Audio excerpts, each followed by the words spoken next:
great week it's been for Manchester City's Niall Quinn. First a goal for the Republic of Ireland at Wembley against England in midweek, and then a hat-trick for City at Crystal Palace. The first, a simple tap-in at the far post. 32 minutes played. Just a minute later, the big Irishman makes it 2-0. David White, clear. His cross finds Quinn, unmarked. And that's a sweet volley beyond Nigel Martyn in the Palace goal. 8 minutes after half-time, and it's his hat-trick. Free kick from Adrian Heath, and Quinn in decisively. The player-manager, Peter Reid, absolutely delighted. Steve Coppell's side get a late consolation through John Solarco. It's a neat turn and shot as well. 3-1, and too little, too late for Palace.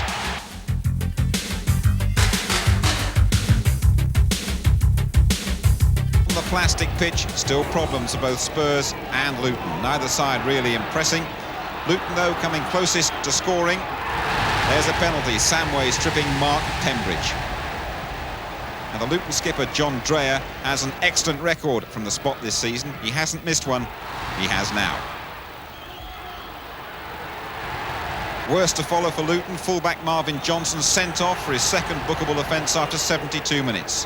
Luton fans calling for their chairman to be sacked, and the side is still deep in relegation trouble.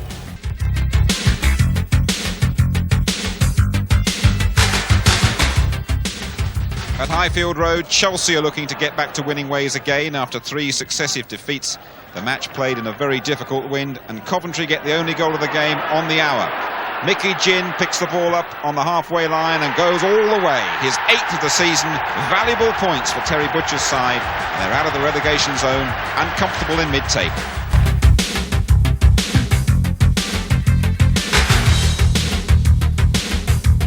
Sheffield United's impressive run. 8 wins in 9 matches comes to an abrupt end at the City Ground against Nottingham Forest.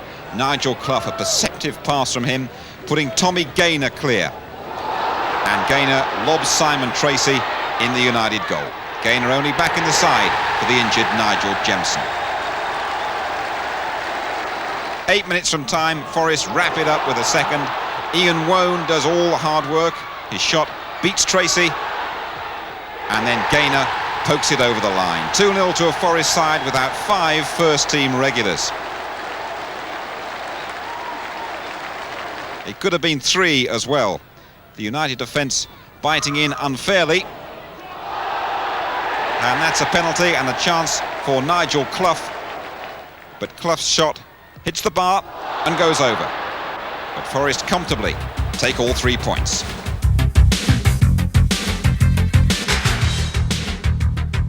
At Goodison, the game between Everton and Norwich is decided by a single goal just after the hour.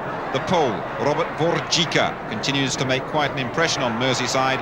His shot is parried by Brian Gunn, and Newell is in for the finishing touch. His 8th of the season, all 3 points for Howard Kendall's Everton.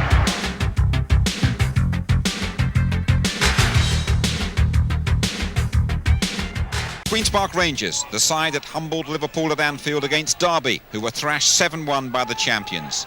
Free kick from Wilson, header down from right, and Harford finishes it off. Bottom of the table Derby in front, just 14 minutes played.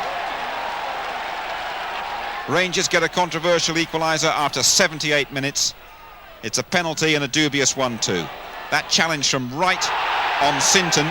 Referee Lawrence Dilks has no doubts. The England defender none too pleased though, and look at his reaction.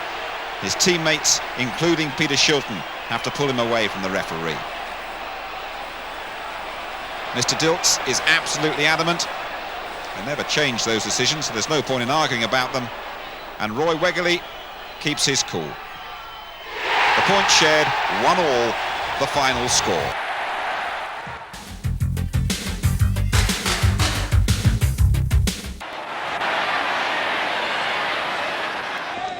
Adams with the throw. Over the head of Wallace. Shearer got it back to him though, and it breaks for Letizia. It's gone in! Southampton take the lead with less than 5 minutes gone. Mulby with the through ball for Liverpool. Rush almost onto it. Rush! It's an equaliser! Or is it? I think it's been ruled out, and I must say there was a suspicion of handball as Rush challenged with the defender. Rush has made a splendid run, so too has Beardsley.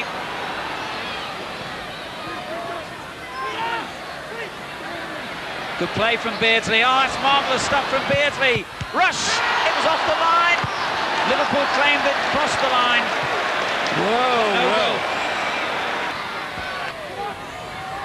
Shearer's header off the line. They almost did get a second. And it was Beardsley back on his own goal line.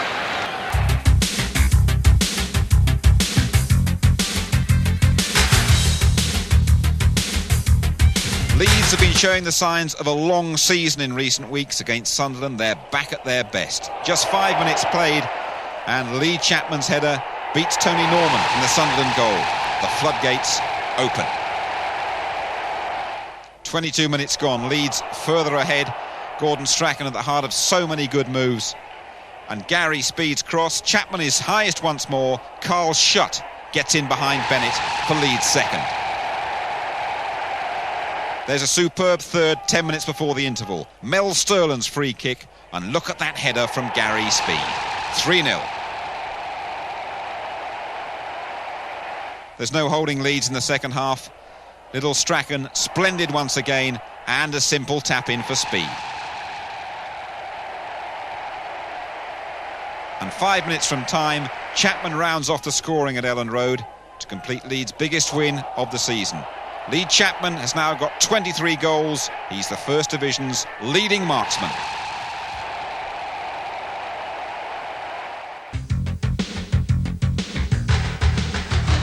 At Old Trafford, the United boss Alex Ferguson must have had mixed feelings when Andy Clark put Wimbledon ahead after 28 minutes. Clark almost went to United from non-league Barnet. Looks happy enough in the blue of Wimbledon, though. United come good after the interval. Their equaliser from Steve Bruce. What a season he's been having. That's his 17th. And United get a late winner. It's their best move of the match as well. Irwin for Robbins for Brian McClair. 2-1 United.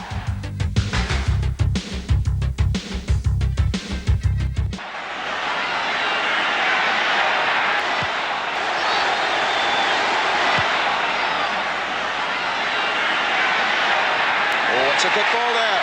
Not given offside. The goal is given. Kevin Campbell. Henrice looked as though he was getting into trouble there, and Mountfield's ball never looked like reaching Price. Davis. It's a goal.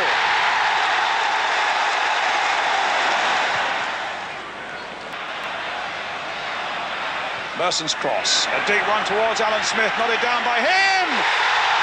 Knocked off the line by McGrath, the linesman's given it. That'll be 3-0.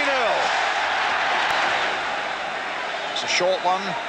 Davis finding Merson, flick with the outside of the boot there towards Anders Limpar. It's another one for Smith. It's 4-0. The back heel for Merson. Campbell's through the middle. Campbell now. A chance for goal number 5.